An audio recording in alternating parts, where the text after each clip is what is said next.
Halo, assalamualaikum warahmatullahi wabarakatuh. Selamat sore ya buat teman-teman semuanya. Khususnya yang selalu menantikan video terbaru atau updatean terbaru dari channel Solusi Hutang.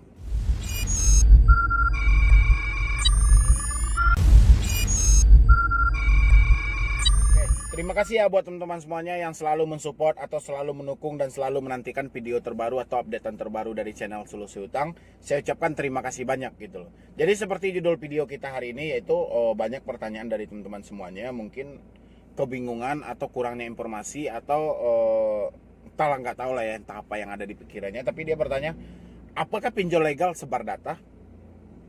Ya.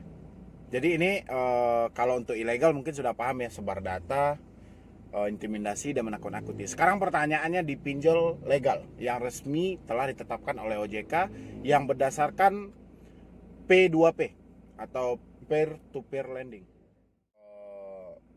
Berbasis mungkin yang online yang telah ditetapkan oleh AFVI sendiri tentang aturannya, mungkin yang wajib menagih 90 hari dengan nominal dendanya atau bunganya 0,8%, itu mungkin Anda sudah sering ya membaca di berita. Tapi yang menjadi kebingungan Anda saat ini tentang P2P ini yang telah resmi dari OJK, apakah sebar data? Ini banyak banget pertanyaan dari teman-teman semuanya. Itu nyaris membanjiri baik di DM, di chat Facebook ataupun di WA sendiri, itu membanjiri. Apakah legal sebar data? Selain dari pertanyaan itu, apakah legal akan membawa orang proses ke pidana? Apakah yang legal akan mendatangi kita ke rumah? Dan pertanyaan ini yang mau kita bahas hari ini. Tapi sebelum saya lanjutkan untuk membahas video ini, bagi teman-teman semuanya yang belum support channel ini, silahkan disupport dulu. Semoga channel ini makin berkembang lagi, saya makin semangat lagi mencarikan solusi dan motivasi buat Anda semua.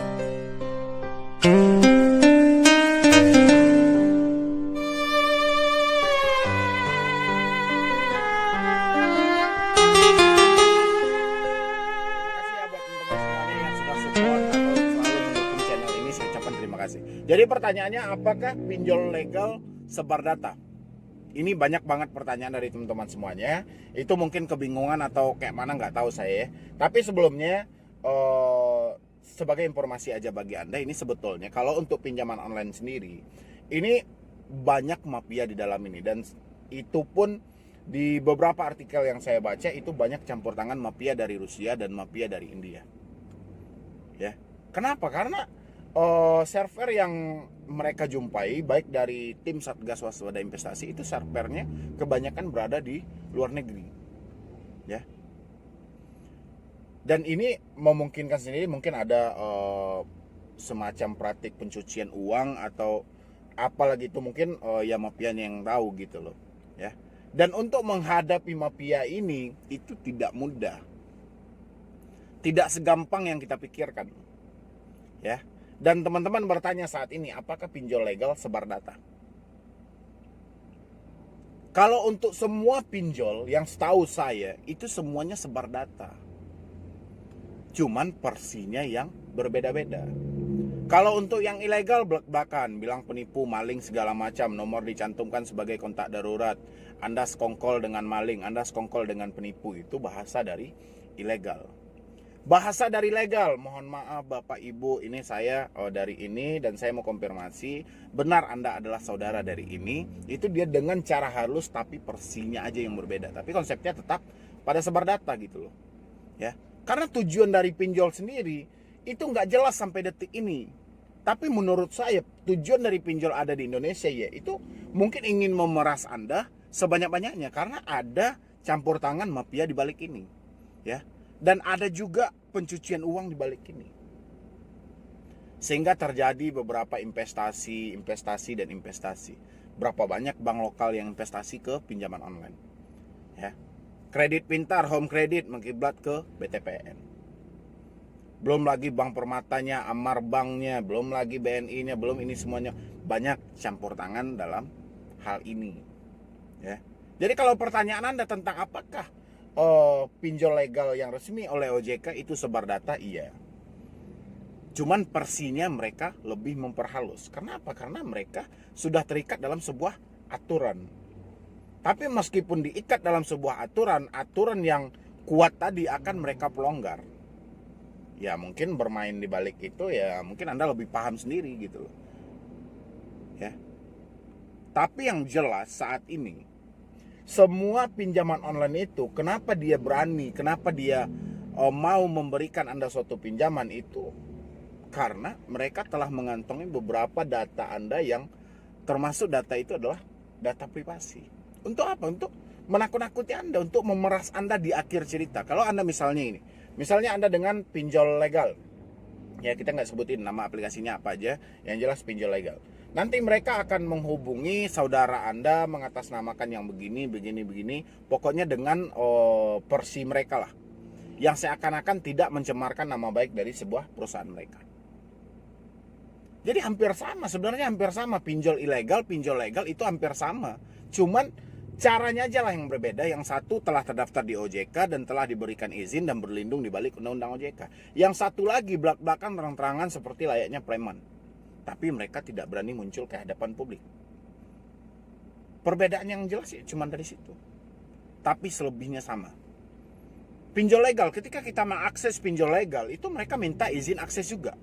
Izin akses kontak, izin akses galeri, izin akses log, izin akses untuk perangkat di smartphone kita, minta izin juga.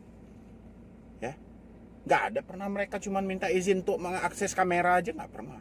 Tapi mereka minta izin akses kontak, akses galeri, akses ini semuanya. Kalau Anda nggak percaya, Anda boleh tes.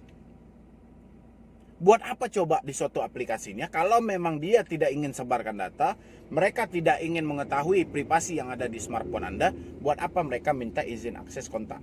Buat apa mereka minta izin akses log? Buat apa minta izin akses galeri? Ya tujuannya buat itu. Kontak mereka kantongi. Kontak ini ada dua fungsi bagi mereka. Apabila Anda gagal bayar atau Anda tidak mampu bayar, kontak Anda akan diteror habis-habisan. Apabila Anda lancar bayar, Anda tidak pernah telat, Anda mengikuti apa mau dari debt collector dan pinjolnya, kontak Anda menjadikan ladang buat promosi bagi mereka. Nanti kontak Anda akan di SMS semuanya, kontak Anda akan di WA semuanya untuk mempromosikan aplikasi mereka. Berarti dua fungsi kenapa mereka minta data kontak Anda. Data log hampir sama dengan data kontak juga seperti itu. Sekarang pertanyaannya, galeri buat apa? Ya. Kalau akses foto sesaat mungkin, tapi ini berkelanjutan terus bermain. Buat apa coba? Ini yang bingungnya. Kalau media sosial mungkin hampir sama peranannya dengan kontak, dua fungsi juga. Telat bayar atau gagal bayar, nanti foto Anda akan masuk ke media sosial. Tidak gagal bayar, tidak telat bayar, nanti teman-teman Anda di media sosial akan dikirimi. Jadi untuk praktik nakal ini banyak. Dan tidak bisa diatasi oleh otoritas jasa keuangan. Ya itu makanya kalau saya nggak salah sekitaran 13 Juli itu Satgas Waspada Investasi itu menjelaskan ada praktik mafia Rusia dan mafia India di dalam pinjaman online. Karena server mereka rata-rata berada di luar negeri. Kalau emang sudah seperti ini, apakah tidak bisa kita bekerja sama dengan Kominfo, dengan Google sendiri untuk membunuh server ini, untuk mematikan server ini? Kan untuk masuk menembus ke Indonesia itu kan tidak mudah ya. Kan kita punya keamanan semuanya, orang ITE semuanya itu kan bisa diblok. Ya, tapi seperti apa kinerjanya ya itu kita serahkan lagi sama Kominfo. Apa alasan mereka?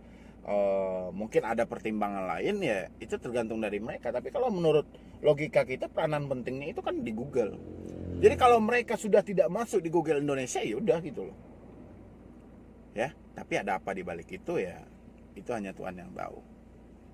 Ya, jadi buat teman-teman semuanya yang bertanya ke saya, apakah pinjol legal menyebarkan data? Jawaban saya iya. Pinjol legal sebar data. Ya, hampir sama dengan yang ilegal, sebar data juga. Apa yang harusnya dilakukan, Bang? Yang harusnya dilakukan saat ini adalah Anda itu paling pertama sekali itu Anda tanyakan diri Anda dulu. Saat ini diri Anda bagaimana?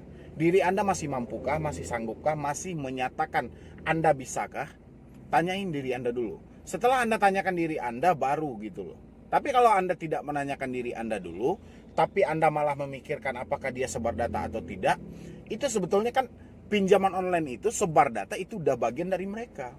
Jadi kalau pinjaman online tidak sebar data, berarti ada yang kekurangan, ada yang tidak utuh dari pinjaman online itu.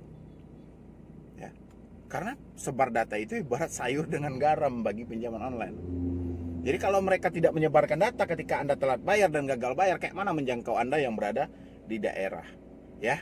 Dan sisanya kembali ke pemahaman Anda. Ya, mungkin cuma itu dulu yang dapat saya sampaikan. Terlebih dan terkurangnya saya mohon maaf. Nanti buat teman-teman semuanya yang mau konsultasi atau diskusi sama tim saya, silahkan di nomor yang ada deskripsi nanti.